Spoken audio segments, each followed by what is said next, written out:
Hello students, Chandigarh career group के YouTube channel पर आपका स्वागत है। मेरा नाम है संदीप और आज हम फिजिक्स के टॉपिक ऑप्टिक्स की बात करेंगे।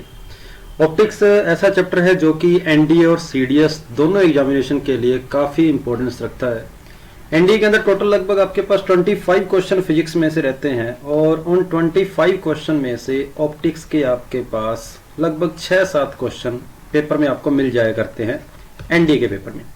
और फिजिक्स में लगभग आपके पास 8 से 9 क्वेश्चन रहते हैं सीडीएस के पेपर में फिजिक्स के, और उसमें से आपको 1 या 2 क्वेश्चन ऑप्टिक्स में से जरूर मिल जाया करते हैं।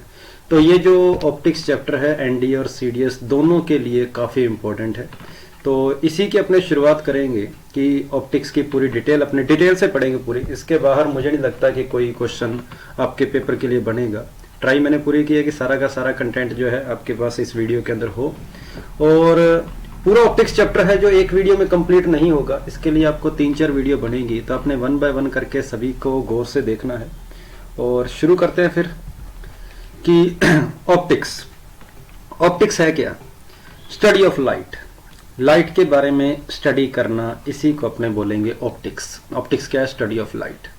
अब यहाँ पर सबसे मेन पॉइंट आपके पास लाइट के ऊपर रहेगा कि लाइट है क्या। लाइट के बारे में अपने कुछ डिस्कस करेंगे, कुछ बातें।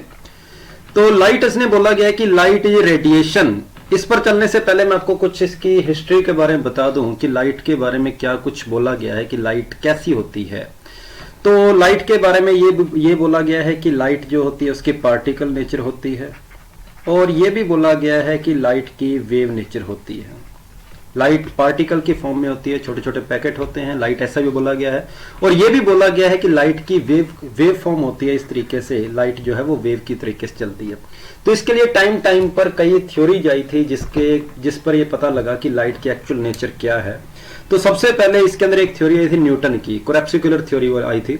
और उस थ्योरी में क्या बोला था कि उस थ्योरी ने ये बताया कि लाइट की जो होती है ना पार्टिकल नेचर होती है, कि लाइट जो है पैकेट की फॉर्म में चलता है, छोटे छोटे पार्टिकल्स की फॉर्म में जो है लाइट आगे बढ़ती है, छोटी छोटी इस तरीके से पार्टिकल की फॉर्म में लाइट आगे बढ़ती है। लेकिन ये जो न्यूटन की ये थ्योरी थी कई बातों को एक्सप्लेन नहीं कर पाई, जैसा कि इंटरफेरेंस को भी एक्सप्लेन नहीं कर पाई थी, डिफ्रैक्शन क्या होता है उसके बारे में नहीं बता पाई, पोलराइजेशन ऑफ लाइट हो गई। कुछ ऐसे पॉइंट थे, कुछ ऐसी लाइट की प्रॉपर्टी थी जिसको न्यूटन की जो फर्स्ट जो थ्योरी आई थी, न्यूटन की क्रेप्सिकुलर थ्योरी आई थी, वो एक्सप्लेन नहीं कर पाई थी। उसके बाद इसकी दूसरी थ्योरी आई थी, वो थी हाइजेन की वेव इक्वेशन, हाइजेन की वेव थ्योरी आई थी। और हाइजेन ने बोला था कि लाइट जो होती है वेव होती है। उसने वेव की जितनी भी प्रॉपर्टी चलती है, जैसे वेव आपके पास इंटरफेरेंस हो गया, डिफ्रैक्शन वगैरह की जो प्रॉपर्टीज न्यूटन एक्सप्लेन नहीं कर पाया था, उनको हाइजेन ने एक्सप्लेन तो कर दिया था। लेकिन जो हाइजेन की थ्योरी थी जिसमें बोला गया था कि लाइट की नेचर वेव होती है, वो लाइट की जो पार्टिकल नेचर की प्रॉपर्टी होती है जैसे फोटो इलेक्ट्रिक इफेक्ट वगैरह, उसको नहीं एक्सप्लेन कर पाई थी। तो न्यूटन की थ्योरी ने लाइट को पार्टिकल नेचर बोला था कि लाइट की जो होती है पार्टिकल नेचर होती है, लेकिन हाइजेन की थ्योरी ने बोला कि लाइट की वेव नेचर होती है। तो न्यूटन की थ्योरी जो थी वो वेव नेचर की प्रॉपर्टी को एक्सप्लेन नहीं कर पाई, और लेकिन जो हाइजेन की जो थ्योरी थी वो न्यूटन इसकी लाइट की जो पार्टिकल नेचर थी उसको एक्सप्लेन नहीं कर पाई। इसके बाद तीसरी मैक्सवेल की थ्योरम आई थी। मैक्सवेल ने इलेक्ट्रोमैग्नेटिक वेव के बारे में बताया था, और मैक्सवेल की बात भी काफी हद तक ठीक रही है। और मैक्सवेल ने भी लाइट को पूरी तरह से वेव बोला था, और मैक्सवेल ने लाइट को वेव बोला, मतलब मैक्सवेल भी लाइट की जो पार्टिकल नेचर होती है, मतलब फोटो इलेक्ट्रिक इफेक्ट वगैरह है, उसको एक्सप्लेन नहीं कर पाया था। उसके बाद अगली थ्योरी आती है जो कि आप सभी जने जानते हो, प्लांक की क्वांटम थ्योरी, जिसमें बोला था कि प्लांक ने बोला था E = h²। आपने ये इक्वेशन पढ़ी होगी, ये प्लांक की क्वांटम थ्योरी थी। और उसके अंदर बोला गया था कि लाइट की पार्टिकल नेचर होती है, लाइट छोटे छोटे फोटोन की फॉर्म में होता है। तो कुल मिला के ये बात हुई कि जितने भी आप इसके ऊपर थ्योरी जाई है, किसी ने बोला लाइट की पार्टिकल नेचर होती है, किसी ने बोला लाइट की वेव नेचर होती है। और उसके बाद अपने हायर स्टडी करके जो नतीजा निकाला गया वो ये था कि लाइट की दोनों टाइप की नेचर होती है, लाइट की वेव नेचर भी होती है और लाइट की पार्टिकल नेचर भी होती है। आपको ये बात समझ आ गई होगी कि लाइट की दोनों टाइप की नेचर होती है। लाइट जो है छोटे छोटे पार्टिकल की फॉर्म में भी होती है, जिसको मैक्स प्लांक ने क्वांटा बोला था कि जो छोटे छोटे पैकेट होते हैं ये एनर्जी के पैकेट होते हैं, इसको क्वांटा बोला था उसने। फोटोन के बारे में बात करी थी। और वेव थ्योरी के बारे में तो अपने पूरा डिटेल से पढ़ेंगे ही, क्योंकि ये चैप्टर जो है अपना वो वेव थ्योरी को पूरा एक्सप्लेन करता है। इसके अंदर अपने लाइट की वेव नेचर के बारे में पूरे अच्छे तरीके से पढ़ेंगे। ठीक है, ओके है ये बात। तो शुरू करते हैं फिर स्टडी ऑफ लाइट कि लाइट है क्या। तो light is a radiation which makes our eye able to see the object. मतलब लाइट एक ऐसी रेडिएशन है जिसके कारण हम किसी भी ऑब्जेक्ट को देखने में समर्थ होते हैं। मतलब कोई भी ऑब्जेक्ट अगर हमें दिखाई दे रहा है तो उसका कारण क्या है, लाइट है।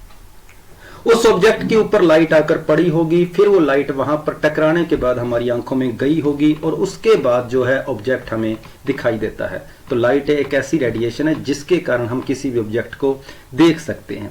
उसके बाद बोला गया है कि light wave are electromagnetic wave. Light wave जो है इलेक्ट्रोमैग्नेटिक वेव है जो कि ट्रांसवर्स होती है नेचर के अंदर। तो मैं यहां पर आपको थोड़ा सा वेव के बारे में बता दूं कि वेव जो होती है दो टाइप की होती है। दो टाइप की अपने वेव पढ़ा करते हैं, दो टाइप की वेव होगी।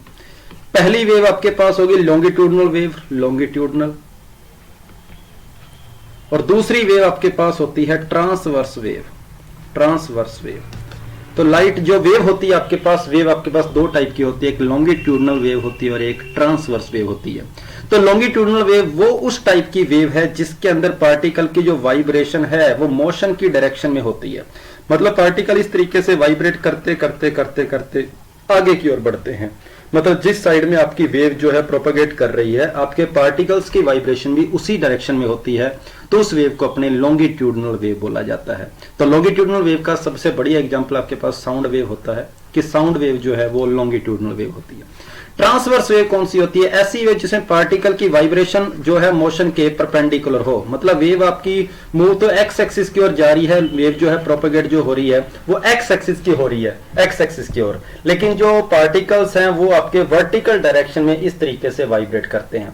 मतलब मोशन की डायरेक्शन जो है वो आपके प्रोपेगेशन की डायरेक्शन दोनों के परपेंडिकुलर होती है कि लाइट जो पार्टिकल है वो जिस डायरेक्शन में मोशन कर रहे हैं वो वाई डायरेक्शन में मोशन कर रहे हैं यहां पर, लेकिन जो प्रोपेगेशन की डायरेक्शन है वो आपकी एक्स एक्सिस की ओर होती है। तो ये वेव होती है अपनी ट्रांसवर्स वेव। तो लॉन्गिट्यूडनल वेव कौन सी है, जिसमें पार्टिकल का वाइब्रेशन अलोंग दी प्रोपेगेशन होता है, और ट्रांसवर्स वेव के अंदर क्या होता है, परपेंडिकुलर होता है। अब ट्रांसवर्स वेव के बारे में तो आपको पता लग गया। यहां पर एक और वेव का टाइप लिखा हुआ है इलेक्ट्रोमैग्नेटिक वेव।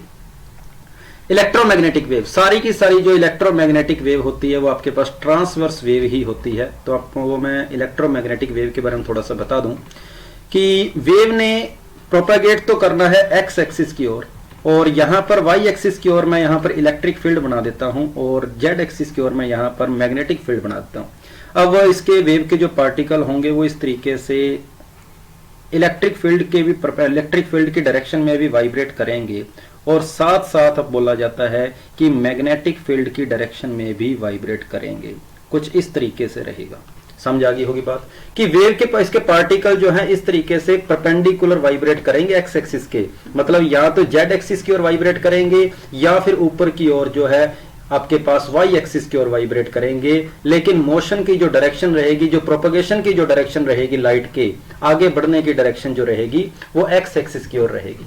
तो इस टाइप की वेव को अपने इलेक्ट्रोमैग्नेटिक वेव बोला जाता है। तो इलेक्ट्रोमैग्नेटिक वेव को आपने देखा कि लाइट प्रोपेगेट तो आपके पास वेव जो है वो एक्स एक्सिस की ओर कर रही है, लेकिन वाइब्रेशन या तो वाई एक्सिस की ओर हो रहा है या फिर जेड एक्सिस की ओर हो रहा है, मतलब प्रोपेगेशन के परपेंडिकुलर हो रहा है। इसलिए इलेक्ट्रोमैग्नेटिक वेव जो होती है वो आपके पास ट्रांसवर्स वेव होती है। तो लाइट जो है इलेक्ट्रोमैग्नेटिक वेव होती है।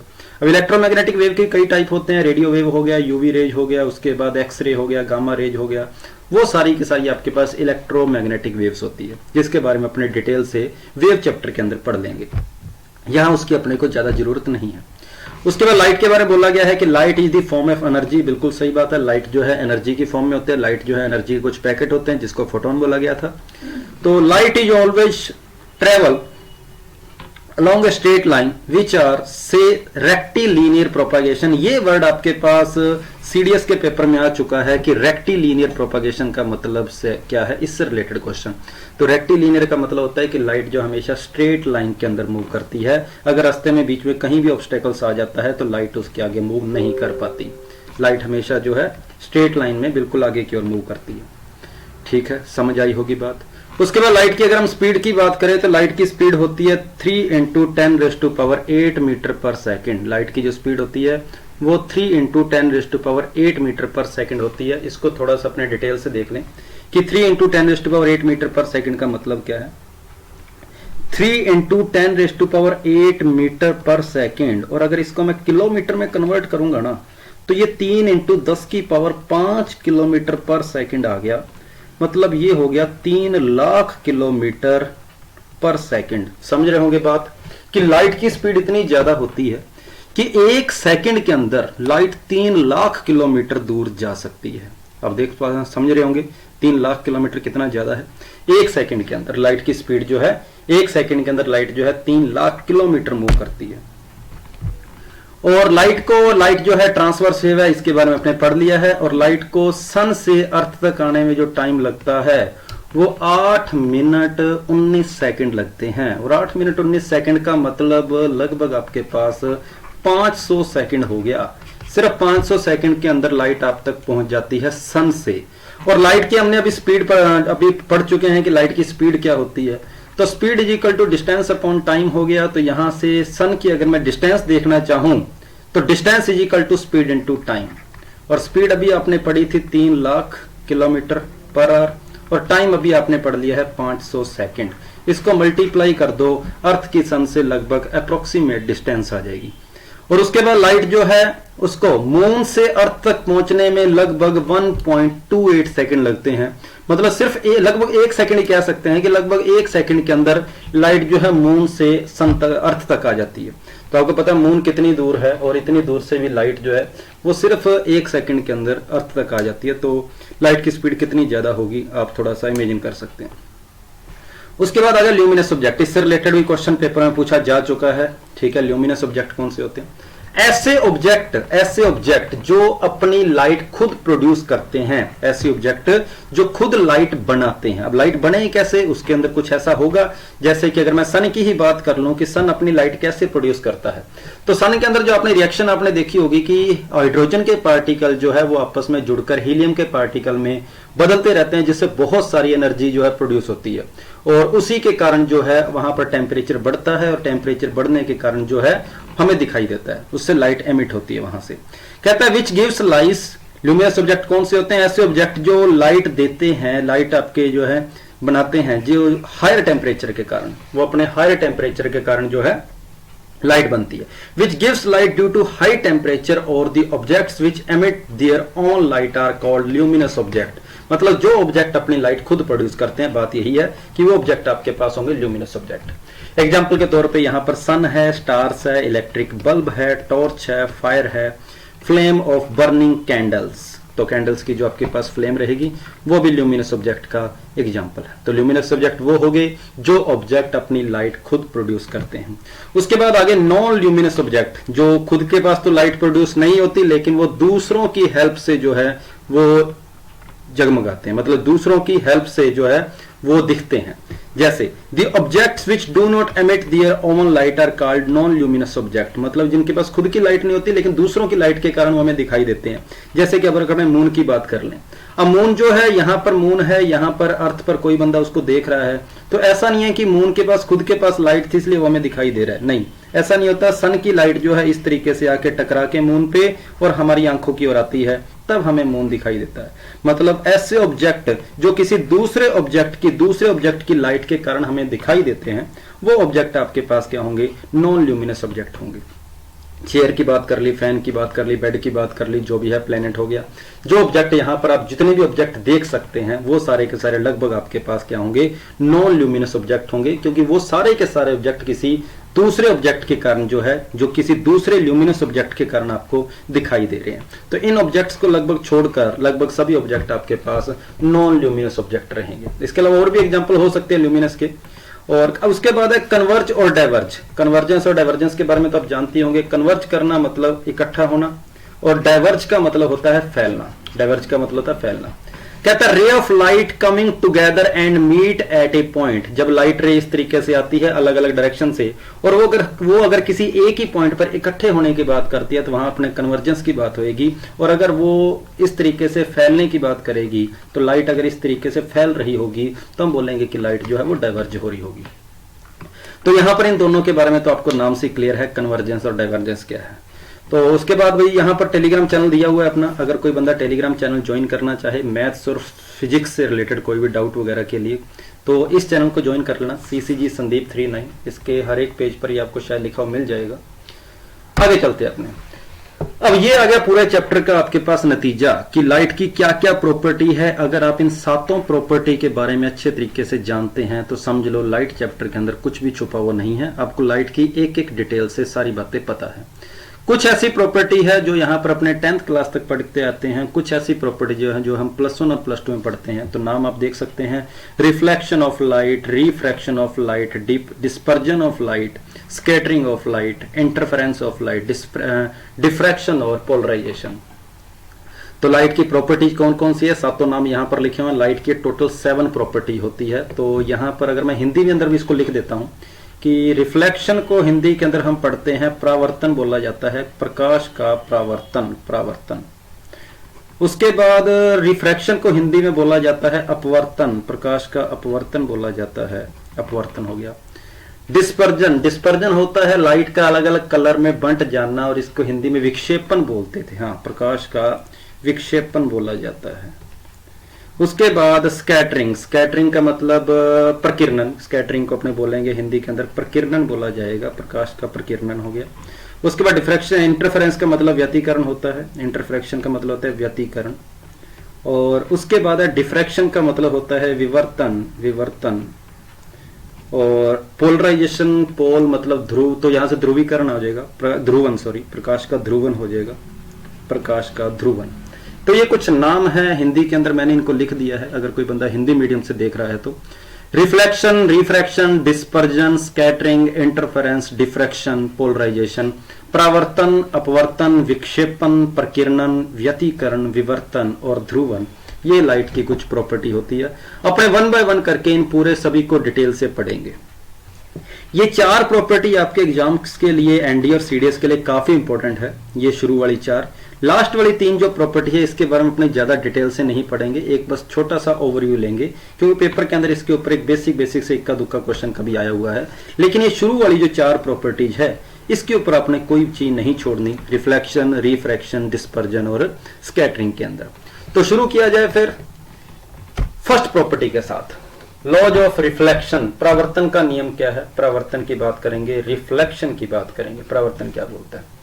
The angle of reflection, angle R, is always equal to angle of incidence. ये क्या होते हैं, पहले अपने ये देख लेते हैं कि एंगल ऑफ रिफ्लेक्शन क्या है और एंगल ऑफ इंसिडेंस क्या है। तो ये देख लो भाई, यहां पर एक मिरर लगा हुआ है, ये आपके पास इस कलर का यहां मिरर हो गया, ये पूरा आपके पास मिरर है, और इस मिरर पर इस तरीके से लाइट आकर टकरा रही है, और टकराने के बाद वो वापस मुड़ रही है, अब यहां पर जो एंगल देखा जाता है, एंगल आई और एंगल आर जिसकी बात की गई है, एंगल आई जो होता है, जो रे आ रही है उस रे को बोलेंगे इंसिडेंट रे, और वो जो रे जो एंगल बना रही है उस एंगल को बोलेंगे इंसिडेंस एंगल बोला जाएगा। टकराने के बाद वो जो टकराकर रे वापस बनेगी उसको अपने रिफ्लेक्टेड रे बोलेंगे, और वो जो एंगल बना रही होगी उसको अपने एंगल ऑफ रिफ्लेक्शन बोलेंगे। तो आई से इंसिडेंस एंगल हो गया और आर से आपके पास रिफ्लेक्टेड एंगल हो गया, रिफ्लेक्शन एंगल हो गया। तो यहां एंगल जो देखे जाते हैं, एंगल आई और एंगल आर, वो हमेशा परपेंडिकुलर जो है प्लेन के, आपके मिरर के जो परपेंडिकुलर नॉर्मल है उससे देखे जाते हैं। कि नॉर्मल से इंसिडेंस रे ने जितना एंगल बनाया, टकराने के बाद आपके पास जो रिफ्लेक्टेड रे होगी ये भी उतना ही एंगल बनाएगी, angle I is equal to angle R. हाँ, ये भी अपने इस बात को भी गलत नहीं कह सकते कि ये एंगल जितना अल्फा है उतना ये एंगल बीटा होगा, ये बात सही है। अगर ये आई और आर बराबर है तो अल्फा और बीटा भी बराबर होंगे। अगर कोई बंदा एंगल यहां से देख रहा है कि ये एंगल और ये एंगल बराबर है तो डेफिनेशन उसकी भी सही रहेगी। लेकिन जब हम इंसिडेंस एंगल की बात करेंगे तो हम एंगल ऊपर वालों को लेते हैं, और अल्फा और बीटा भी आपस में बराबर रहेंगे, कोई शक नहीं है इस बात में, और एंगल आई और एंगल आर भी बराबर रहेंगे। लेकिन जब इंसिडेंस एंगल का वर्ड आएगा तब आपने एंगल हमेशा नॉर्मल से देखना है, यहां से देखना है अपने एंगल। उसके बाद बोला गया कि the incident ray, the reflected ray and the normal at the point of incidence all lie in the same plane। मतलब आने वाली जो किरण है, आने वाली जो रे है, टकराकर वापस जाने वाली जो रे है, और आपका जो नॉर्मल है जिसको हिंदी में अपने अभिलंब बोलेंगे, ये टकराकर, ये जो तीनों है, तीनों लाइनें जो है सेम प्लेन में होती है, एक ही प्लेन में लाई करती है। अगर ये तीनों एक ही प्लेन में लाई कर रही है तो इसीलिए तो मैं इसका डायग्राम बना पा रहा हूं 2D के अंदर। आप देख रहे हो, आपको एक डायग्राम से अच्छे तरीके से पता लग रहा है। तो जब आपका कोई डायग्राम आप 2D के अंदर बना सकते हो, एक प्लेन पर बना सकते हो, आप बोलोगे 2D डायग्राम है, वो सारी बातें एक ही प्लेन के अंदर है। तो यहाँ एंगल ऑफ इंसिडेंट, ये इंसिडेंट रे, रिफ्लेक्टेड रे और नॉर्मल, तीनों के तीनों आपके एक ही प्लेन में होते हैं। तो ये था आपका लॉ ऑफ रिफ्लेक्शन। परावर्तन के आपके दो नियम थे, दोनों लॉ आपने देख लिए होंगे। सिर्फ दो ही लॉ है, कोई तीसरा लॉ नहीं है, और दोनों लॉ आपने अच्छे तरीके से देख लिए होंगे। आगे चलते हैं थोड़ा सा। यहां पर आपने देखा कि दो वर्ड आपके पास काम में आ रहे हैं, एक रेगुलर रिफ्लेक्शन है, एक आपके पास डिफ्यूज रिफ्लेक्शन है। रेगुलर के अंदर आप देख पा रहे हैं कि लाइट के बीम जो है वो टकराने से पहले पैरेलल थे और टकराने के बाद भी वो पैरेलल ही होते हैं। मतलब जो एक बिल्कुल स्मूथ सरफेस से लाइट टकराकर वापस जाती है उसको अपने रेगुलर रिफ्लेक्शन बोलेंगे। जब बिल्कुल स्मूथ सरफेस से लाइट टकरा के वापस जाए उसको रेगुलर सरफेस। और जब इस तरीके से आपकी इर्रेगुलर सरफेस से कोई लाइट टकरा के वापस जाएगी तो अलग अलग एंगल पर आप देख सकते हैं कि लाइट के जो रिफ्लेक्शन एंगल है, एंगल ऑफ रिफ्लेक्शन जो है वो अलग अलग है। इस टाइप के रिफ्लेक्शन को आप बोलोगे डिफ्यूज्ड रिफ्लेक्शन। बिल्कुल सही बात है। जब लाइट की बीम पैरेलल आकर पैरेलली वापस जाएं तो रेगुलर रिफ्लेक्शन होगा, और डिफ्यूज रिफ्लेक्शन के अंदर क्या होगा कि लाइट के बीम आएंगे तो पैरेलल, लेकिन टकराने के बाद वो पैरेलल नहीं रहते। अब ये जो लाइट है, जबकि ये रिफ्लेक्शन जो है अपने, इसको डेली लाइफ के अंदर अपने कई बार देखते हैं कि जिस तरीके से आपने कई बार किसी दीवार के ऊपर देखते हो, किसी आप दीवार को देख रहे हो, आपको क्यों दिखाई दे रही है? क्योंकि लाइट वहां पर टकराने के बाद आपकी आंखों में आ रही है। तो लाइट पहले वहां पर टकराई होगी, फिर आपकी आंख में आई होगी, इसलिए आप उसको देख पा रहे हैं। किसी भी आप बुक को देख पा रहे हैं, बुक को क्यों देख पा रहे हैं? क्योंकि लाइट पहले बुक से टकरा के फिर आपको दिखाई दे रही है। तो लाइट का इस तरीके से टकरा कर आपकी आंखों में आना, आपको दिखाई देना, ये सारी की सारी रिफ्लेक्शन की प्रॉपर्टी है। तो रिफ्लेक्शन की बहुत सारे एग्जाम्पल हो सकते हैं कि कोई भी ऑब्जेक्ट आपका नॉन लिविंग, लिविंग जैसा भी ऑब्जेक्ट है, आपको वो अगर दिखाई दे रहा है वो रिफ्लेक्शन के कारण ही दिखाई दे रहा है। आगे चलते हैं अपने। उसके बाद आ गया मिरर। मिरर के बारे में, मिरर को अपने हिंदी के अंदर दर्पण बोलते हैं, शीशा बोलते हैं, ठीक है, उसी की अपने बात कर रहे हैं। मिरर क्या होता है? एक ग्लास, एक कांच का आपके पास कांच था, ग्लास था, ग्लास की एक स्लैब है आपके पास जिसकी कोई ना कोई थिकनेस होगी, कोई ना कोई मोटाई होगी। उस कांच की स्लैब को अगर आप एक साइड उसकी पॉलिश कर दें, एक साइड अगर पॉलिश कर दें तो वो आपके पास मिरर बन जाता है, दर्पण बन जाता है। और अगर आप उसको पॉलिश नहीं करते, उसको अगर आप अपने सामने रखोगे तो आपको उसके आर पार दिखाई देगा, लेकिन अगर उसकी एक साइड पॉलिश कर दोगे तो आपको उसी ग्लास के अंदर आपकी खुद का फेस दिखाई देने लग जाएगा। तो यही आपके पास मिरर होता है कि जब किसी ग्लास की एक साइड को पॉलिश कर दिया जाए तो आपको वो दिखाई देता है, वो आप अपने आप को दिखाई देंगे अगर आप यहां खड़े होते हैं। तो जो साइड आपके पास पॉलिश की गई होती है उस साइड को अपने पॉलिश्ड सरफेस बोल देंगे, पॉलिश्ड। और दूसरी साइड जो पॉलिश नहीं की गई, जो ऑब्जेक्ट वाली साइड होती है, जिस साइड आपका ऑब्जेक्ट रखा होता है, उसको आप रिफ्लेक्टेड सरफेस बोला जाता है कि वो सरफेस ऐसी है जहां से आप देख पा रहे हैं, रिफ्लेक्टेड सरफेस हो जाएगी। तो आप कह सकते हैं कि मिरर बनाने के लिए किसी भी ग्लास की एक साइड को पॉलिश कर दिया जाए तो वो मिरर बन जाएगा। अब ये पॉलिश किस मटेरियल से करना है उसके बारे में यहां पर बताया गया है कि ज्यादातर बोला गया कि एल्यूमिनियम के जो मटेरियल होते हैं, एल्यूमिनियम जो है वो कॉमनली यूज किया जाता है यहां पर कोटिंग करने के लिए, कि एक साइड एल्यूमिनियम की कोटिंग होती है जो अपने सिंपल अपने मिरर देखा करते उसमें।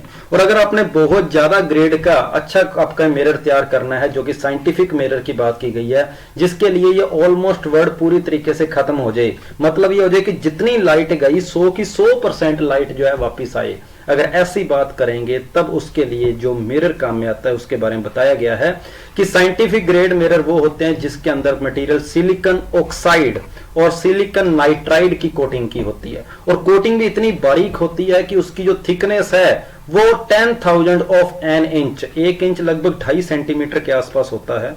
उस 2.5 सेंटीमीटर का, उस 1 इंच का भी 10,000वां हिस्सा। तो आइडिया लगा सकते हैं कितनी ज्यादा थिकनेस, कितनी कम थिकनेस होगी उसकी, ठीक है, बिल्कुल सही बात है। और वैसे ही उसने क्या करना है, 100 लेयर की कोटिंग की होती है, एक एक करके एक दूसरे के ऊपर 100 बार लेयर जो है बनाई जाती है, तब जो मिरर तैयार होता है उसको अपने साइंटिफिक ग्रेड मिरर बोला जाएगा। और यहाँ ये वर्ड आपने याद रखने हैं, सिलिकॉन ऑक्साइड और सिलिकॉन नाइट्राइड। ये ज्यादा ना रहे याद, कोई चक्कर नहीं है, लेकिन एल्यूमिनियम आपने जरूर याद रखना है कि आजकल जो मिरर चलते हैं उसमें एल्यूमिनियम की कोटिंग करी होती है। आगे चलते हैं इसके बाद। एंगल ऑफ डेविएशन, इस वर्ड से रिलेटेड क्वेश्चन सीडीएस में 2 बार पूछा जा चुका है और एनडीए के अंदर भी 1-2 बार आ चुका है कि डेविएशन।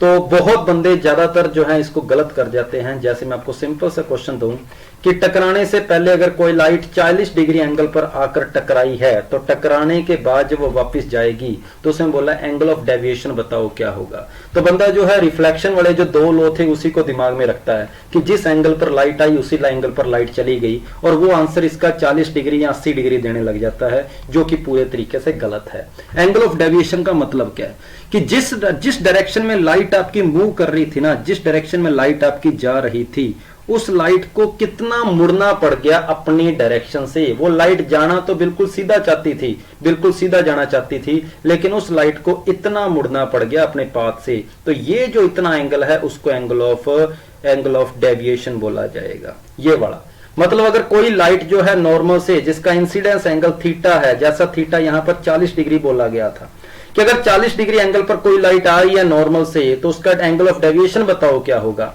तो हमें पता है कि 40 डिग्री एंगल से लाइट आ रही है तो 40 डिग्री पर ही वापस मुड़ेगी, लेकिन ये एंगल ऑफ डेविएशन नहीं होता, ना ही ये एंगल ऑफ डेविएशन है, ये एंगल ऑफ रिफ्लेक्शन है, और ना ही ये एंगल ऑफ डेविएशन है। एंगल ऑफ डेविएशन होता है एक्चुअल पाथ जो लाइट का था उससे आपकी लाइट कितनी मुड़ी, और ये 40 और 40, अगर ये टोटल एंगल 80 है तो बाहर वाला एंगल पीछे आपके पास 100 डिग्री बचेगा, क्योंकि सभी एंगल का सम यहां पर 180 डिग्री होता है। तो सीधा सीधा आप इसके लिए फॉर्मूला याद कर सकते हैं कि अगर ये एंगल थीटा है तो ये एंगल 180 माइनस 2 थीटा होगा। तो आप ये डायरेक्ट आज के बाद याद रखेंगे कि एंगल ऑफ डेविएशन जो होता है, एंगल ऑफ डेविएशन वो 180 माइनस 2 थीटा होता है। तो अगर 40 डिग्री एंगल पर आपकी कोई रे आ रही है तो एंगल ऑफ डेविएशन आपके पास 100 डिग्री आएगा इस फॉर्मूले से। तो ये क्वेश्चन सीधा सीधा पेपर में पूछा जाता है। एक बार 40 डिग्री पर आया था और एक बार मुझे याद है 50 डिग्री पर भी क्वेश्चन पूछा गया है, 50 डिग्री दिया था। तो ये बातें होगी अपनी एंगल ऑफ डेविएशन की। आगे चलते हैं। फिर उसने बोला है कि मिरर 2 टाइप का होता है, एक प्लेन मिरर होता है और एक आपके पास होता है स्फेरिकल मिरर। नाम आपने दोनों सुने ही होंगे। प्लेन मिरर से पता लग रहा है जो मिरर बिल्कुल प्लेन है, और स्फेरिकल मिरर जो थोड़ा सा स्फेरिकल शेप रखता है। तो इस तरीके से आपकी ग्लास, अगर ग्लास स्लैब जो है बिल्कुल फ्लैट है और उसकी एक साइड आप पॉलिश कर देते हैं तो जो मिरर बनेगा उसको प्लेन मिरर बोला जाता है। मतलब जो घर के जितने भी अपने मिरर जो देखते हैं, देखने के लिए काम में लेते हैं, शीशा अपने जिसको सिंपल बॉडी देते हैं, वो जो भी मिरर होगा वो आपके पास हमेशा प्लेन मिरर होते हैं। स्फेरिकल मिरर आपके पास मान लो एक कांच की, एक ग्लास की एक फुटबॉल थी, एक ग्लास की एक फुटबॉल थी आपके पास, वो अंदर से खोखली है, मतलब उसकी जो है बहुत कम थिकनेस है, उसकी बहुत कम थिकनेस है। उस फुटबॉल की जो थिकनेस है, जो मोटाई है वो बहुत कम है। उसके ऊपर आपने एक सर्कल बनाया और सर्कल बनाकर उस पीस को बाहर निकाल लिया, तो जो शेप आपके हाथ में आएगी उसको आप स्फेरिकल मिरर बोलोगे। और वो मिरर कब बनेगी? जब उसकी एक साइड को पॉलिश कर दोगे। मान लो आपने इसमें से छोटा सा सर्कल काट दिया और वो सर्कल काट कर बाहर निकाल लिया, और उसकी चाहे बाहर वाली साइड को पॉलिश कर दो चाहे अंदर वाली साइड को पॉलिश कर दो, वो एक मिरर का काम करने लगेगी। समझ रहे होंगे बात? थोड़ा सा इमेजिन करो कि एक फुटबॉल है जो बिल्कुल अंदर से खोखली है, उसके अंदर हवा भरी हुई है, चाहे हवा है चाहे नहीं है उसको छोड़ो, पर उसकी थिकनेस जो है बहुत कम है, और आपने उसके ऊपर एक सर्कल बनाया और सर्कल बना के उतना पीस काट कर बाहर निकाल लिया, और जो पीस आपने बाहर निकाला है उसकी एक साइड आपने पॉलिश कर दी, तो वो आपके पास मिरर बनेगा, और उस मिरर को बोला जाता है स्फेरिकल मिरर। अब ये जो स्फेरिकल मिरर होता है उस पर जाने से पहले अपने प्लेन मिरर की प्रॉपर्टी को सारी डिटेल से पढ़ लें कि प्लेन मिरर के ऊपर कैसी कैसी इमेज बनती है। तो सबसे पहले size of image is always equal to size of object. Plane mirror से जो इमेज बनती है उसका साइज हमेशा ऑब्जेक्ट के बराबर होता है, अगर प्लेन मिरर के अंदर आपकी कोई गड़बड़ नहीं है किसी भी तरीके की। अगर आपका प्लेन मिरर बिल्कुल सही है तो अब देख सकते हैं जब भी अपने किसी मिरर के सामने खड़े होते हैं तो हमारी जितनी हाइट होती है हमें उतनी ही हाइट अपनी जो है मिरर के अंदर दिखाई देती है। तो अपने बोलते हैं कि इमेज का जो साइज होता है वो ऑब्जेक्ट के साइज के बराबर होता है, और इमेज हमेशा बिल्कुल सीधी दिखती है। बिल्कुल सही बात है, अगर हम सीधे खड़े हैं तो हमारी इमेज जो है सामने बिल्कुल सीधी ही आएगी। The minimum size of mirror required to see the full image of an observer is half the height of the observer. मतलब आपको अगर किसी ऑब्जेक्ट को पूरा देखना है तो आपको पूरी उतनी लेंथ का या हाइट का मिरर खरीदने की जरूरत नहीं है। आप उसकी आधी हाइट का मिरर ले सकते हो। जैसे मैं अगर अपनी बात करूं कि जैसे एक 6 फीट हाइट का कोई बंदा है और उसको एक ऐसा मिरर चाहिए जो कि सर से लेकर पैरों तक अपने आप को पूरा देख सके, तो उसको मिनिमम कितनी लेंथ का मिरर चाहिए? तो अगर उसकी हाइट 6 फुट है तो वो 3 फुट का मिरर लेकर काम चला सकता है। 3 फुट के मिरर के अंदर उसको पूरी की पूरी अपनी हाइट दिखाई देगी। अब इस बात को थोड़ा और डिटेल से ले लेते हैं, इस डायग्राम से आपको समझ आ जाएगा कि जैसे यहां पर कोई बंदा है जिसकी हाइट मैं यहां से लेकर यहां तक कंसीडर कर रहा हूं और ये पूरी हाइट जो है ये 2h मानी गई, और उसके लिए जो मिरर खरीदना पड़ेगा वो यहां से लेकर यहां तक h हाइट का होगा। मतलब अगर बंदे की हाइट जितनी भी है, मिरर की हाइट उसकी आधी होगी, h होगी। अब ये आधी क्यों होगी, इसको अपने थोड़ा सा मैथमेटिकली देख लेते हैं। अगर आप यहां पर गौर से देख पा रहे हो तो येलो कलर की लाइनें जो एरो बना रही है, येलो कलर की लाइनें जो एरो बना रही है, वहां पर राइट एंगल ट्रायंगल बन रहे हैं। आप देखो, ये पहला राइट एंगल ट्रायंगल है, ये दूसरा राइट एंगल ट्रायंगल है, ये तीसरा राइट एंगल ट्रायंगल है, और एक बार मैं चौथा राइट एंगल ट्रायंगल ले रहा हूं। आप ये देखो कि क्या तीसरा एंगल और चौथा राइट एंगल ट्रायंगल, यहां पर देखो जब इस बंदे ने यहां से देखना शुरू किया तो बिल्कुल अगर अपना सर का टॉप वाला पॉइंट अगर आप उसने देखना हो तो वहां से जो रे आएगी इस तरीके से टकराकर अगर मेरी आंखों में जा रही है, तभी तो मैं अपना ये पार्ट देख पा रहा हूं। और अगर मुझे अपना ये पार्ट पैरों का बिल्कुल निचला हिस्सा देखना है तो वहां से जो रे आ रही है वो टकराकर अगर मेरी आंखों में जाएगी तभी तो मैं इसको देख पाऊंगा। अब बस मैं ये चेक कर लूं कि ये अगर 2h हाइट है तो ये h हाइट क्यों होगी, अपने इसको थोड़ा सा प्रूव कर लेते हैं। तो क्या आप देख पा रहे हैं कि थर्ड और फोर्थ जो ट्रायंगल है, तीसरा और चौथा ट्रायंगल है, वो कॉन्ग्रुएंट ट्रायंगल है। कॉन्ग्रुएंट ट्रायंगल मतलब जिस एंगल पर कोई रे आई टकरा के उसी एंगल पर चली गई, ये दोनों एंगल आपस में बराबर हो गए। बिल्कुल सही बात है। उसके बाद यहां पर ये राइट एंगल ट्रायंगल बनाया गया है, ये भी राइट एंगल ट्रायंगल बनाया गया है, दोनों एंगल बराबर है। उसके बाद ये जो लाइन है, ये लाइन दोनों ट्रायंगल के अंदर कॉमन है, मतलब एंगल साइड एंगल वाली प्रॉपर्टी बोलती है, ASA प्रॉपर्टी कहती है कि दोनों ट्रायंगल जो है आपस में कॉन्ग्रुएंट ट्रायंगल होंगे। मतलब जितनी लेंथ ये है उतनी ही लेंथ ये होगी, ये x है तो ये भी x होगी। उसी सेम तरीके से मैं फर्स्ट और सेकंड ट्रायंगल की बात करूंगा तो उसमें ये पता लग जाएगा कि ये लेंथ y है तो ये लेंथ भी आपके पास क्या होगी, y होगी। और अगर ये y है तो एक ये अच्छा सा रेक्टेंगल बन रहा है और रेक्टेंगल बोलता है कि ये लेंथ भी y होएगी। और अगर यहां से लेकर यहां तक की अगर ये हाइट x है तो ये राइट एंगल, ये रेक्टेंगल बोल रहा है कि सामने वाली यहां से लेकर यहां तक हाइट है वो भी x होगी। तो अगर आप इधर की पूरी हाइट देखोगे, बंदे की जो पूरी हाइट है वो कितनी बन रही है, वो बन रही है x प्लस y। तो बंदे की टोटल हाइट आपके पास बन रही है x प्लस y जो कि 2 इंटू x प्लस y है। और इधर अगर आप मिरर की हाइट देखना चाहो तो मिरर की हाइट आपके पास बन रही है y प्लस x, तो मिरर की हाइट आ गई y प्लस x या x प्लस y। तो आप देख सकते हैं कि जो ऑब्जेक्ट की हाइट है x प्लस वाई का डबल है और मिरर की हाइट आपके पास x प्लस वाई है। तो अगर इसको मैं h नाम देता हूं कि x प्लस वाई अगर h है तो 2 इंटू एक्स प्लस वाई आपके पास 2h हो जाएगा। इसलिए क्या होगा कि जितनी भी हाइट ऑब्जेक्ट की होती है, मिरर की हाइट हमेशा उसकी आधी की जरूरत होती है अगर आपने पूरे के पूरे ऑब्जेक्ट को देखना है। हाँ, अगर आप आधी हाइट से थोड़ा ज्यादा हाइट का मिरर लोगे, दिख तो उसमें भी जाए, कोई दिक्कत नहीं है, लेकिन मैं मिनिमम हाइट की बात कर रहा हूं कि मिनिमम हाइट कितनी चाहिए। आपका आंसर आएगा h हाइट, मतलब जितना भी, अगर इसकी हाइट 6 फीट है तो हम बोलेंगे हमें 3 फीट हाइट का मिरर चाहिए होगा, 3 फीट हाइट का। हाँ, बस ये बात जरूर है कि आपको मिरर को फिट करने का तरीका थोड़ा सा आना चाहिए कि उसको कहां पर रखें कि हम ऊपर से लेकर नीचे तक अपने आप पूरे को देख सकें। तो वो पॉइंट क्या होगा, वो टॉप वाला पॉइंट क्या होगा, आपकी आंखें और जो बिल्कुल आपका फोरहेड है उसका जो टॉप वाला पॉइंट है, उन दोनों पॉइंट के बिल्कुल बीच वाला जो पॉइंट होगा आपने मिरर उसकी सीध में रखना है। और वो आपकी मर्जी है, चाहे मिरर आप यहां पर रख लो, बिल्कुल पास रख लो, चाहे मिरर थोड़ा दूर रख लो, चाहे मिरर यहां रख लो, चाहे मिरर यहां रख लो, आप जहां मर्जी अब इस मिरर को रख लेना, आपको अपनी पूरी की पूरी हाइट दिखाई देगी। मिरर आपसे कितनी दूर है ये बात मायने नहीं रखती, ये बात आपके पास मायने नहीं रखती कि मिरर से आप कितनी दूर खड़े हो, ये बात आपके लिए मायने नहीं रखेगी। बस उसको एडजस्ट करने का तरीका आपको पता होना चाहिए कि मिरर आपने किस हाइट पर टांगना है, किस हाइट पर लगाना है, बस आपको ये पता हो। समझ आ गई होगी बात। और यहां पर आप देख सकते हैं कि अगर ये आपका मिरर है और ऑब्जेक्ट अगर मिरर से d डिस्टेंस पीछे है तो इमेज भी आपकी d डिस्टेंस आगे बनेगी कि ऑब्जेक्ट जो है मिरर से जितना पीछे होता है इमेज भी उसकी उतनी ही आगे बनती है। कि अगर ऑब्जेक्ट मिरर से 10 मीटर पीछे है तो ऑब्जेक्ट की जो इमेज है वो भी मिरर से 10 मीटर जो है आगे बनेगी। तो ऑब्जेक्ट और इमेज के बीच में अगर हम डिस्टेंस की बात करें तो वो d प्लस डी 2d हो जाएगी।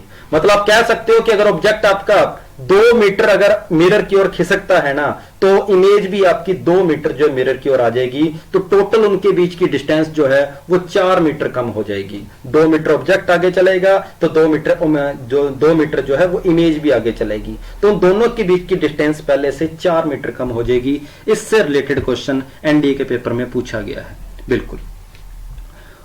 और स्पीड की बात भी अपने कर लेते हैं यहां पर कि अगर आप किसी इधर v स्पीड से आगे की ओर बढ़ोगे तो ऑब्जेक्ट भी आपकी ओर जो है, जो इमेज है वो भी आपकी ओर v स्पीड से ही आगे आएगी, v वेलोसिटी से ही आगे बढ़ेगी। तो रिलेटिव स्पीड बोलती है कि ये जो रिलेटिव स्पीड है वो डबल हो जाएगी। जब दो ऑब्जेक्ट एक दूसरे की डायरेक्शन में मूव करते हैं तो जो रिलेटिव स्पीड है, जो आपके पास सापेक्ष जो गति बोलते हैं जिसको, वो आपके पास डबल हो जाएगी अगर दोनों से एक दूसरे की ओर मूव करेंगे। बिल्कुल, आगे चलते हैं आगे। उसके बाद प्लेन मिरर के यूज जो है इसके बारे में आपको पता होना चाहिए कि प्लेन मिरर कहां पर। एक तो ये अपना घर वाला मिरर हो गया, उसी की बात की गई है पहली लाइन के अंदर। तो plane mirror are used as looking glass, देखने के लिए जो मिरर यूज में लेते हो आप वो प्लेन मिरर ही होता है। उसके बाद बोला गया है कि plane mirror are used in constructing periscope which is used as submarine. Submarine के अंदर जो पेरिस्कोप जो है उसके लिए जो है प्लेन मिरर काम में लिया जाता है। अब पेरिस्कोप क्या है उसका डायग्राम ये आपको नीचे दिखा रखा है। ये जो डायग्राम है ये पेरिस्कोप का ही डायग्राम है, ये जो नीचे डायग्राम है। मतलब अभी आपने पढ़ा था कि लाइट की जो होती है रेक्टिलिनियर प्रोपगेशन की जो नेचर होती है उसी के ऊपर है ये, कि देख तो हम बिल्कुल सीधा सकते हैं, लेकिन अगर फिर भी हमें अगर लाइट को मोड़ कर देखना पड़े कि अगर ऑब्जेक्ट यहाँ है और वहां तक हम सीधा नहीं देख पा रहे, हमें इधर तरीके से लाइट को मोड़ कर देखना है, तब आप इस पेरिस्कोप को काम में लेते हैं। तो पेरिस्कोप एक ऐसा इंस्ट्रूमेंट आप कह सकते हैं जो लाइट को मोड़ने के काम आता है। और किस एंगल पर मोड़ना होता है लाइट, वो 2 बार एंगल को जो है 2 बार लाइट को थोड़ा सा डिफ्लेक्ट करता है। पहली बार भी 90 डिग्री एंगल पर लाइट मुड़ती है, दूसरी बार भी लाइट जो है वो 90 डिग्री एंगल पर मुड़ती है। और लाइट का जो बिल्कुल स्टार्टिंग में जो बीम होता है, जो बिल्कुल लास्ट में बीम होगा, वो बिल्कुल आपस में पैरेलल हो जाएगा। तो यहां 2 टाइप के मिरर काम में आते हैं। एक मिरर ऊपर लगा हुआ है, ये रहा मिरर काम में आ रहा है, ये भी प्लेन मिरर है। और एक आपके पास ये रहा प्लेन मिरर। अब इसके ऊपर भी पेपर में क्वेश्चन आया हुआ है सीडीएस के पेपर में कि ये जो दोनों प्लेन मिरर है ये किस एंगल पर आपस में एक दूसरे से लगे होते हैं। तो अगर आप इस प्लेन मिरर की बात करोगे तो इसकी यहां से अगर एंगल देखोगे पेरिस्कोप के साथ, अगर इसका एंगल देखा जाए इसके हॉरिजॉन्टल के साथ, तब तो आंसर आपका 45 डिग्री है। ये भी 45 डिग्री पे होता है, वो भी 45 डिग्री पे होता है, दोनों के एंगल आपके पास 45 डिग्री होते हैं। लेकिन अगर दोनों के दोनों प्लेन मिरर के बीच में एंगल देखा जाए, दोनों के दोनों प्लेन मिरर के बीच में एंगल देखा जाए, तो दोनों प्लेन मिरर एक दूसरे के पैरेलल होते हैं। सीडीएस के अंदर यही क्वेश्चन आया था कि दोनों प्लेन मिरर के बीच में एंगल की बात करी गई थी, और ऑप्शन के अंदर एक दे रखा था कि दोनों के दोनों प्लेन मिरर जो होते हैं पैरेलल होते हैं। तो इस क्वेश्चन का आंसर हो जाएगा दोनों मिरर पैरेलल होंगे।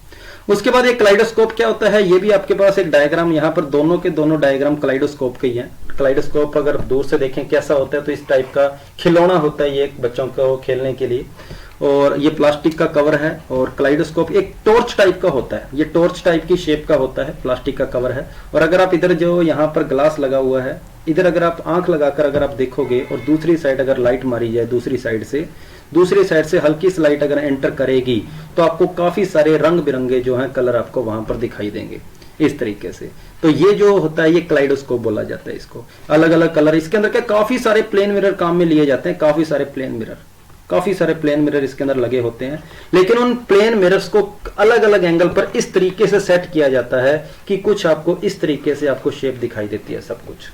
तो किसी भी कलर की जब लाइट इसके अंदर एंटर करती है तो वहां आपके पास लाइट का थोड़ा डिस्पर्जन भी होता है, और डिस्पर्जन के कारण लाइट अलग अलग कलर में बंट जाती है, और प्लेन मिरर जो है आपको लाइट आपकी आंखों तक पहुंचाने की काम करता है।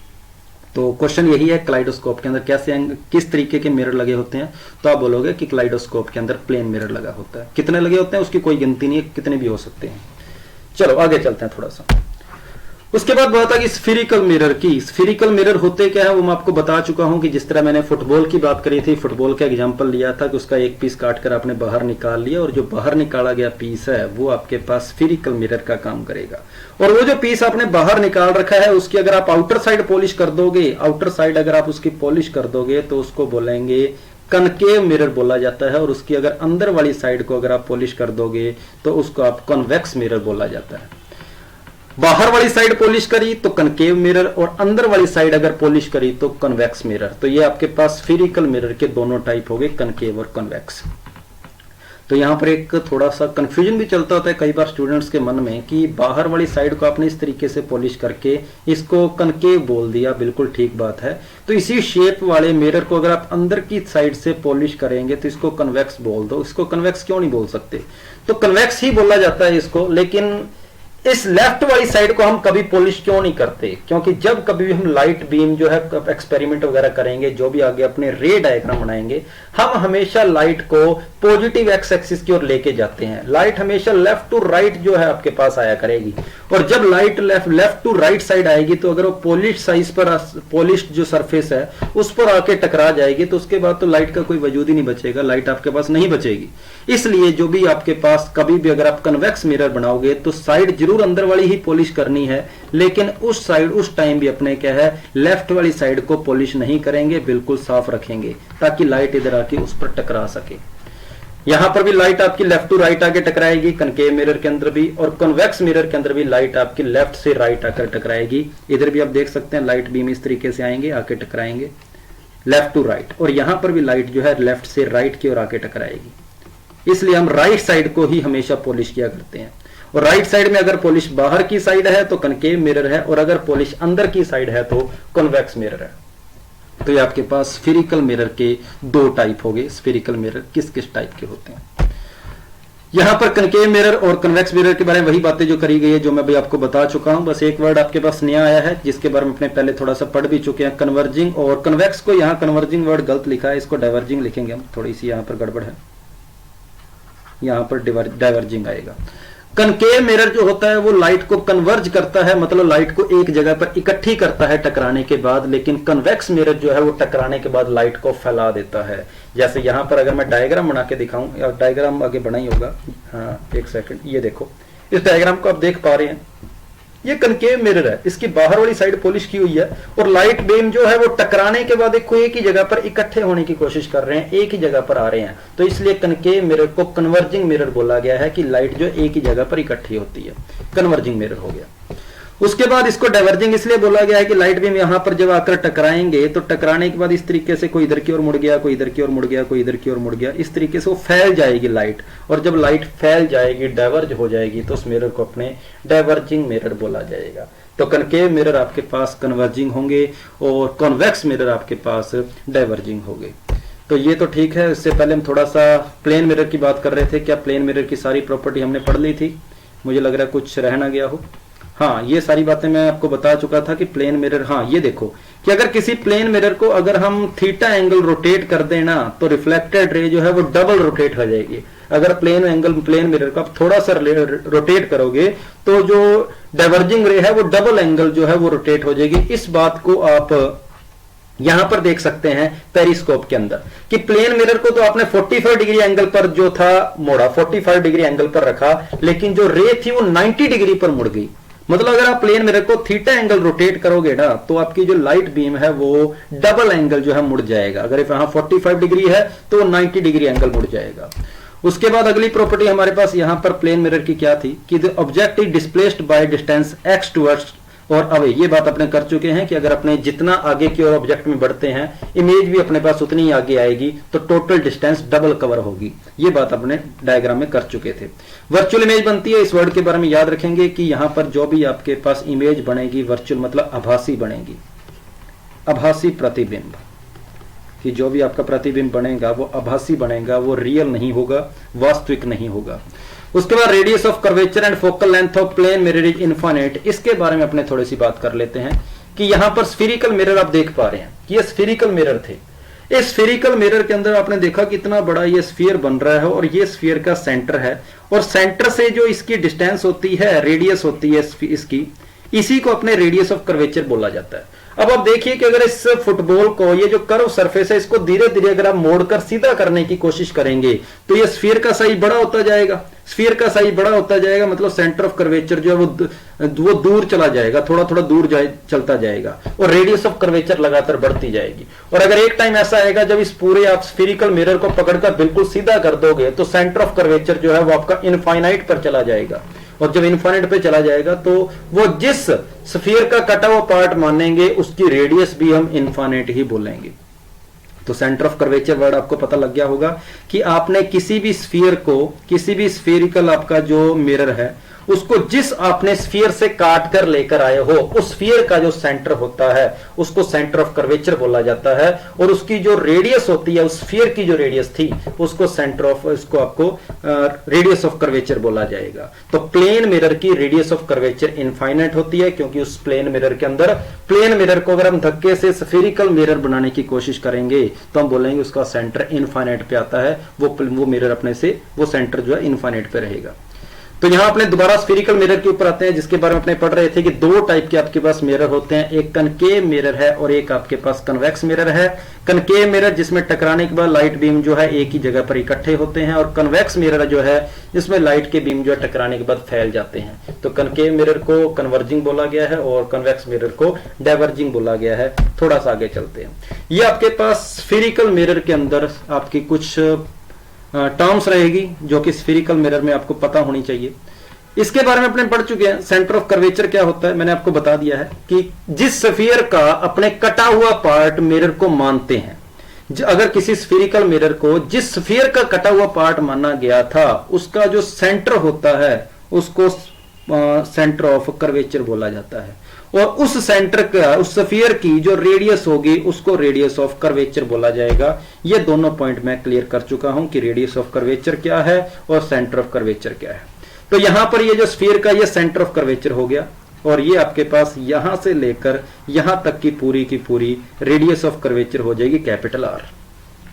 उसके बाद पोल क्या है, तो यहां पर जो आपने स्फीयर जितना काटा है यहां से लेकर यहां तक जितना स्फीयर आपने काटा था उसका बिल्कुल सेंटर वाला जो पॉइंट होता है उसको अपने पोल बोला जाता है। ये आपके पास पोल रहेगा।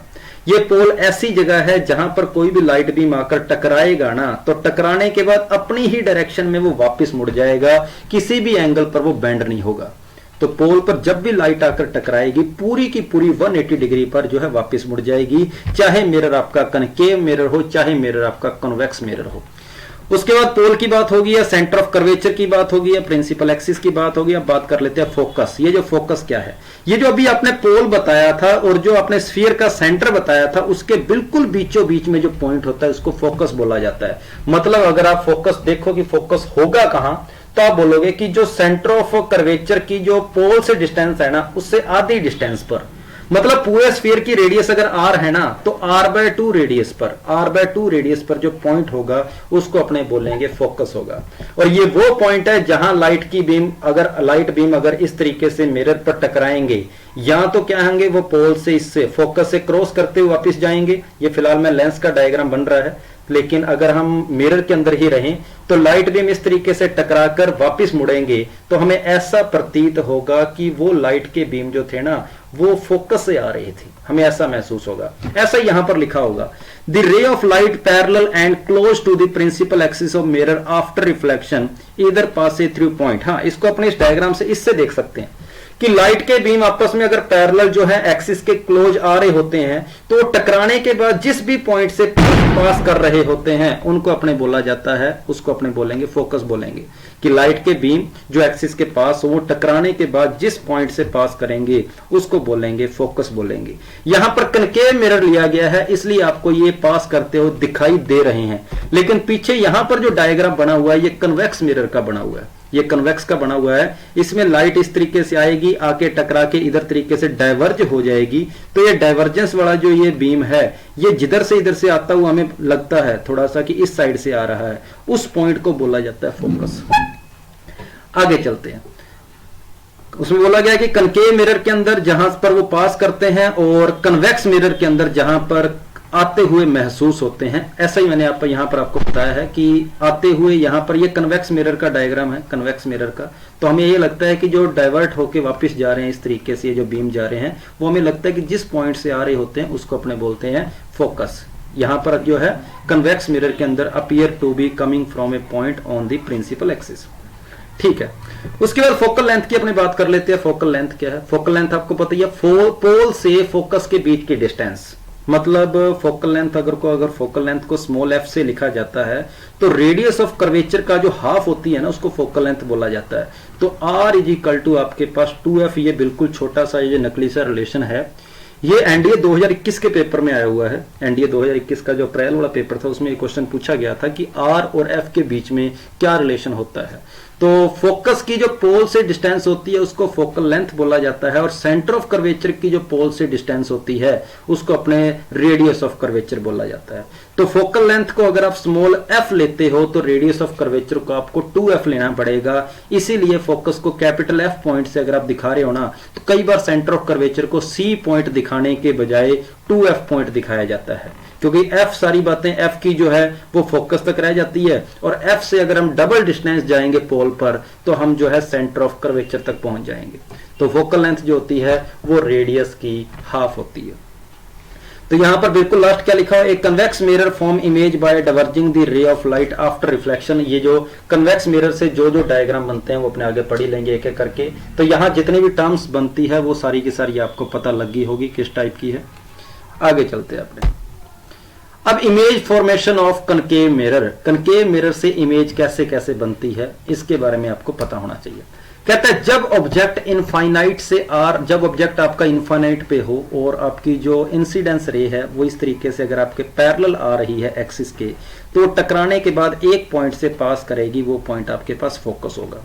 और उस पॉइंट से पास करेगी तो उस इमेज की जो हाइट होगी वो नेग्लिजिबल होगी, एक पॉइंट साइज की इमेज बनेगी। और वो इमेज बनेगी कहां पर? फोकस के ऊपर बनेगी। आप देख पा रहे हैं इमेज की कोई हाइट नहीं है, पर सारी की सारी इमेज जो है फोकस पर बन रही है। चाहे लाइट बीम इधर से आ जाए, इधर से आकर भी टकराने के बाद फोकस से ही पास करेंगे। तो ये आपके पास होगी जब इमेज ऑब्जेक्ट आपका इनफाइनाइट पे पड़ा हो। उसके बाद जब आपका ऑब्जेक्ट सेंटर ऑफ कर्वेचर से तो दूर हो लेकिन इनफाइनाइट और सेंटर ऑफ कर्वेचर के बीच में पड़ा हो, मतलब इनफाइनाइट पर ना हो, थोड़ा सा दिखाई तो दे रहा हो लेकिन सेंटर ऑफ कर्वेचर से भी आगे होगा। तो आपने इस जितने भी डायग्राम आएंगे उसमें एक बात का ख्याल रखते जाना है कि एक इस तरीके से आप एक लाइन लगा लेंगे। यहां हो गया पोल, यहां लिख लेना सेंटर ऑफ कर्वेचर मतलब 2f, और यहां लिख लिया आपने इसके बीच में f लिख लिया। तो ऑब्जेक्ट जब इनफाइनाइट पर था, इमेज आपकी बन रही थी फोकस पर। ठीक है, ये आपका बोल देना कि ये पहला पार्ट है, ये आपका दूसरा हिस्सा आ गया फोकस वाला, ये आपका तीसरा हिस्सा आ गया f और 2f के बीच वाला, 2f पर आपका चौथा पॉइंट आ गया और 2f से आगे आपका पांचवा पॉइंट आ गया, और जब इमेज आपकी इनफाइनाइट पर थी तब छठा पॉइंट आ गया। तो जब इनफाइनाइट पर थी इमेज, आपने देखा कि जो इमेज जब ऑब्जेक्ट इनफाइनाइट पर है, सॉरी, जब ऑब्जेक्ट आपका इनफाइनाइट पर है, आपने देखा कि इमेज जो है वो फोकस पर बन रही है। और अगर यहां से अगर आप एक एक स्टेप आगे की ओर बढ़ोगे तो इमेज आपकी एक एक स्टेप पीछे की ओर बढ़ेगी। बस आपने इस बात का ध्यान रखना है कि अगर जब ऑब्जेक्ट आपका इस 6 वाली पोजीशन पर हो, इनफाइनाइट पर हो, इमेज आपकी 2 वाली पोजीशन पर बनी थी, f पर बनी थी। अब अगर आप 5वीं पोजीशन पर आ जाओगे, मतलब अगर आपका ऑब्जेक्ट 2f से आगे और इनफाइनाइट से पीछे हो, तब आपकी इमेज जो है इस 3 वाली जगह पर आ जाएगी। ऑब्जेक्ट आपका लेफ्ट राइट साइड अगर एक शिफ्ट करोगे एक पोजीशन, तो इमेज आपकी एक पोजीशन लेफ्ट साइड शिफ्ट हो जाएगी। उसके बाद जब आपका ऑब्जेक्ट 4 पर आ गया तब आपकी इमेज भी 4 पर आ जाएगी। फिर अगर ऑब्जेक्ट आपका 3 पर आ जाएगा तो इमेज आपकी आगे और आगे खिसक कर 5 पर आ जाएगी। फिर ऑब्जेक्ट आपका अगर 2 पर आ जाएगा तो इमेज आपकी इससे और भी आगे चली जाएगी इनफाइनाइट पर। और अगर ऑब्जेक्ट आपका उससे और भी आगे चला गया, मतलब 1 पर आ गया, तब आप बोलोगे आपकी इमेज ही वर्चुअल बनने लग जाएगी।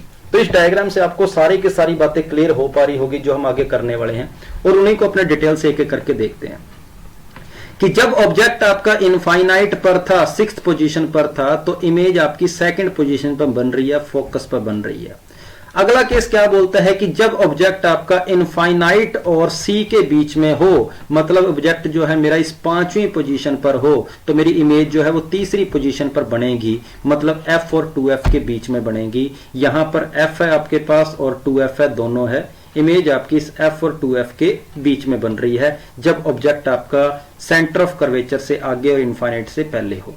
तो इमेज का साइज आप देख पा रहे हैं डायग्राम से, इमेज का साइज पहले से छोटा बन रहा है, इमेज आपकी उल्टी बन रही है, इमेज आपकी रियल बन रही है, और इमेज आपकी फोकस से सेंटर ऑफ कर्वेचर के बीच में बन रही है। सारी बातें आपको डायग्राम से पूरे तरीके से क्लियर हो रही होगी।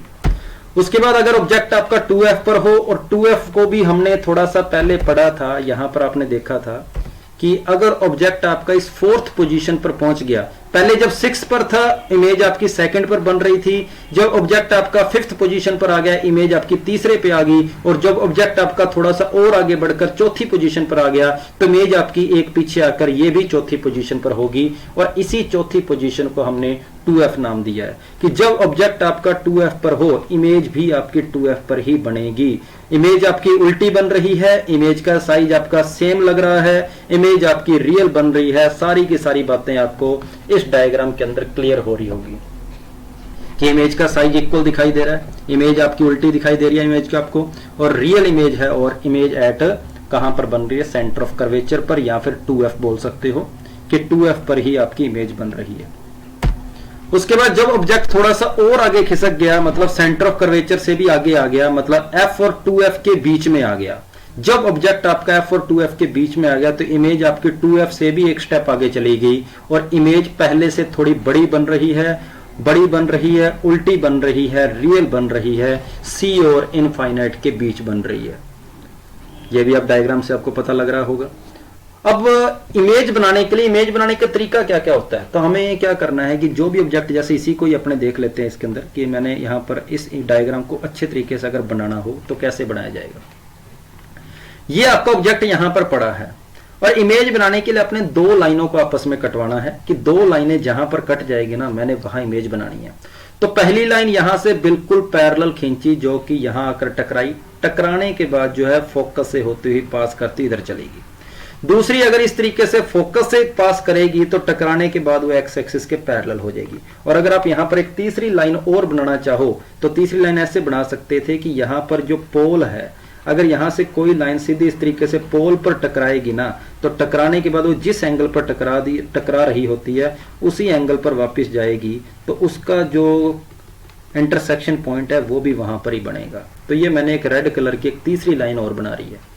तो आप इन, ये पहली लाइन है, ये दूसरी लाइन है, ये तीसरी लाइन है, आप इन तीनों में से कोई भी 2 लाइन लेकर इमेज बना सकते हो। जरूरी नहीं है कि जो यहां पर ब्लैक कलर की 2 लाइनें ली है आपने वही बनानी है, इन तीनों में से कोई भी 2 लाइनें ले लेना। कोई भी 2 लाइनें जिस जगह पर आकर काटेगी वहीं पर आपकी तीसरी लाइन भी काटेगी। तो इस तरीके से आप इमेज बना सकते हो। तो ये था जब आपका ऑब्जेक्ट फोकस और सेंटर ऑफ कर्वेचर के बीच में हो।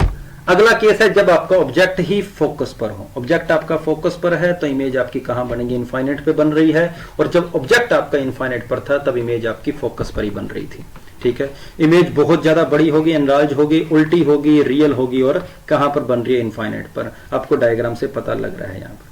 तो कैसे बनी, टकराने के बाद रे आपने देखा कि फोकस से पास करने चाहिए, फोकस से पास करवा दी। और ये वाली तो हम बना नहीं सकते। कौन सी वाली नहीं बना सकते, ये जो ब्लैक वाली, ये तीसरे नंबर वाली रे थी, ये तीसरे नंबर वाली आप यहां पर बना नहीं पाएंगे, क्योंकि तीसरे नंबर में क्या होता है कि इस पॉइंट को अपने फोकस से पास करवाना होता है, तो बिल्कुल नीचे की ओर तो पास करवाएंगे नहीं। और यहाँ फिर आपने अगर पोल वाली बनाओ तो वो गलत नहीं होगा। अगर वो तीसरे वाली रे अगर यहां से इस तरीके से बना दो तो वो भी आपकी इस तरीके से इनके पैरेलल ही निकल जाएगी। आप यहां से भी डायग्राम बना सकते हैं, लेकिन दोनों केस के अंदर आपका जो इमेज है जो वो इनफाइनाइट पर ही बनेगी। आप ये डायग्राम भी बना सकते थे, लेकिन ये भी उसके साथ कहीं नहीं टकराएगी, ये भी आपके पास इनफाइनाइट की ओर चली जाएगी। नेक्स्ट चलते हैं, लास्ट केस जब ऑब्जेक्ट आपका फोकस से भी आगे आ जाए, फोकस से भी आगे आ जाए, तब यहां पर ये लाइट बीम है, अगर टकराने के बाद देखोगे तो वो एक दूसरे के पैरेलल भी नहीं होंगे, वो डाइवर्ज होने लग जाएंगे। तो वो तो आगे कहीं पर मिलेंगे नहीं, लेकिन उन्हीं दोनों बीम को अगर आप रिफ्लेक्टेड रे को अगर आप पीछे की ओर एक्सटेंड करें तो वो जिस पॉइंट पर मिलेंगे वो पॉइंट ये होगा। और इस पॉइंट को आप देख सकते हैं कि इमेज आपकी बिल्कुल सीधी बन रही है, इमेज आपकी बड़ी बन रही है, लेकिन इमेज आपकी पीछे बन रही है। लाइनें आपकी एक्चुअल में मीट नहीं कर रही थी, और जब लाइनें आपकी एक्चुअल में मीट नहीं करेगी तो मतलब रियल इमेज नहीं बनेगी। आपने इसको पीछे कर एक्सटेंड करके इमेज को बनाया है, तो यहां इमेज आपकी वर्चुअल इमेज बन रही है जो कि मिरर के पीछे बन रही है।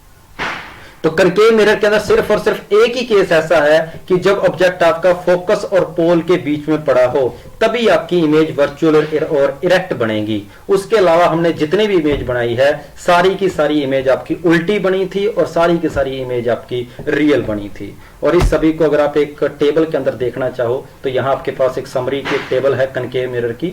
आप इस टेबल को देख सकते हैं कि इनफाइनाइट पर ऑब्जेक्ट हो तो इमेज आपकी फोकस पर बनेगी, और beyond the centre of curvature हो तो F और 2F के बीच में बनेगी।